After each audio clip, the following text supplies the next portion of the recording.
40 ہجری کے رمضان میں بس 2 جملے سنو، تمہاری صدائیں بلند ہو گئی. 2 جملے. سن 40 ہجری کا رمضان آیا، علی نے روزانہ کہنا شروع کیا، روزانہ، کہ میں اس مہینے میں اس دنیا سے چلا جاؤں گا، میرا بھائی رسول اللہ مجھے بتلا گیا ہے. لوگ سنتے تھے اور گریا کرتے تھے. ایک دن درس کے بعد، تاریخ نہیں ہے کہ کس تاریخ کو رمضان کی، جب لوگ متفرق ہونے لگے تو دور سے شخص نے سلام کیا. جواب سلام دیا، کہا ادھر آ. قریب آیا، کہا تیرا نام کیا ہے؟ کہا یا امیر المومنین میرا نام ہے عبد الرحمن. کہا تیرے باپ کا نام؟ کہا منجی. کہنے لگے کیا تیرا تعلق قبیلہ مراد سے ہے؟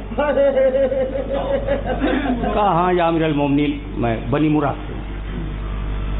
کہا بیٹھ جا. ابن ملجم بیٹھ گیا.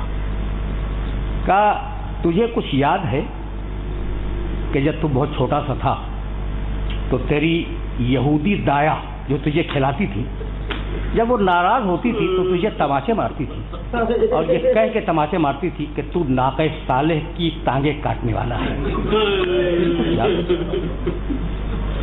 وہ گھبرا گیا. کہا یا علی آپ کو تو اس کا بھی پتہ ہے. کہا مجھے تیرا ماضی بھی معلوم ہے، تیرا مستقبل بھی معلوم ہے.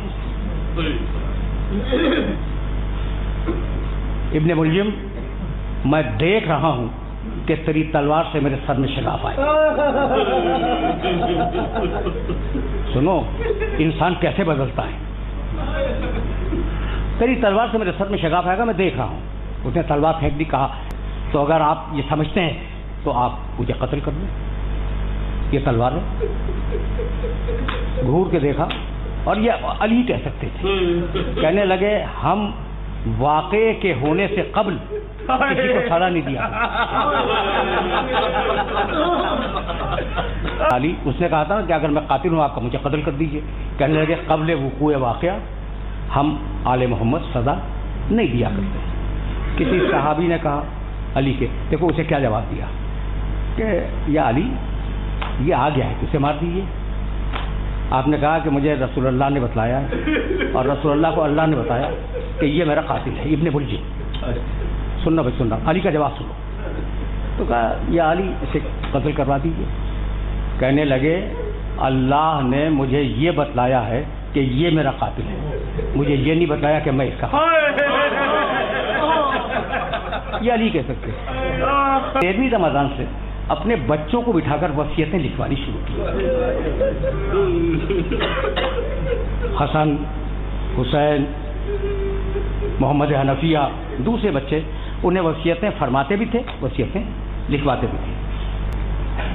ہماری روایتیں لکھتی ہیں کہ 18 کا دن گزر کے رات کو علی ام کلثوم کے گھر مدعو تھے.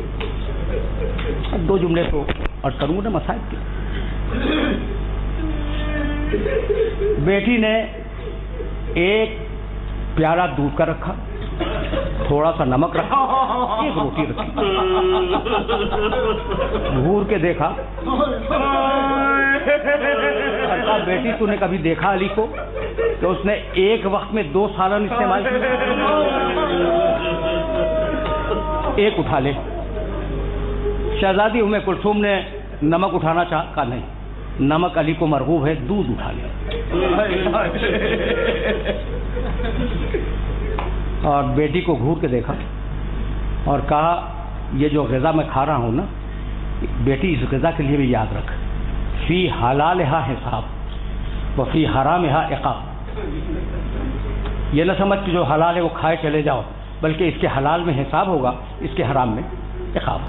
نمک کے ساتھ پانی پیا. قدر کی رات تھی، عبادت میں مشغول ہوئے.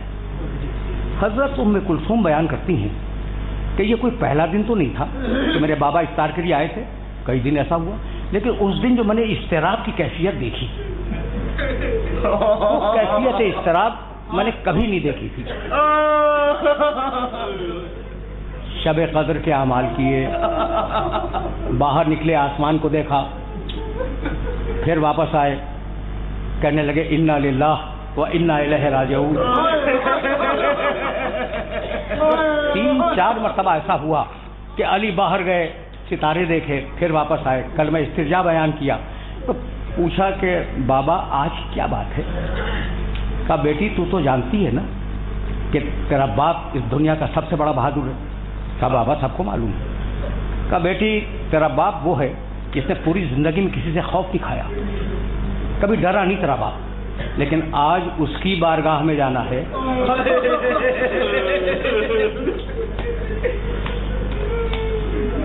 دو جملے سنو, آرام سے سن لو, اس لیے کہ واقعات ان تفصیلوں کے ساتھ بیان نہیں ہوتے. آج اس کی بارگاہ میں جانا ہے جو مالک الملک ہے, جو قادر مطلق ہے, جو خالق کل ہے. تو بیٹی خوف اس کا ہے,